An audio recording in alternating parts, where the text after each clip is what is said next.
ലോകാവസാനത്തിന് മുമ്പ് അറബ് നാടുകൾ, ജസീറത്തുൽ Arab, Arab ഉപഭൂഖണ്ഡം അരുവികളും കാടുകളുമായിട്ടും ഈ ഭൂമി തിരിച്ചു വരുന്നതുവരെ ഖിയാമത്ത് നാൾ സംഭവിക്കില്ല എന്ന് പുണ്യനബിയുടെ ഹദീസുണ്ട്, സ്വഹീഹായ ഹദീസ്. لا تقوم الساعة حتى تعود أرض العرب مروجا وأنهارا. അറബികളുടെ നാട് പുഴകളും അരുവികളും കാടുകളുമുള്ള പ്രദേശമായി മാറുന്നതുവരെ ഖിയാമത്ത് നാൾ നടക്കുകയില്ല എന്നാണ് പറഞ്ഞത്.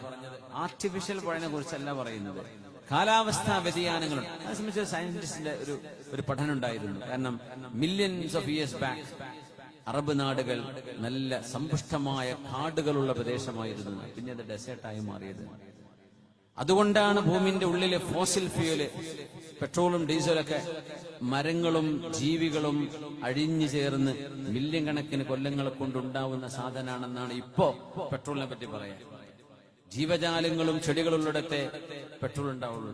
അവകൾ മില്യൺ കണക്കിന് കൊല്ലങ്ങൾക്ക് മുമ്പ് നശിച്ചുപോയി അതിന് രൂപം മാറ്റം സംഭവിച്ചിട്ടാണ് പെട്രോളും ഡീസലും നാച്ചുറൽ ഗ്യാസും ഒക്കെ ആയിട്ട് മാറുന്നത്. അതുകൊണ്ട് അതിനെ ഫോസിൽ ഫ്യൂൽസ് എന്ന് പറയാൻ കാരണം ജീവികളിൽ നിന്നുണ്ടാകുന്നതാണ്.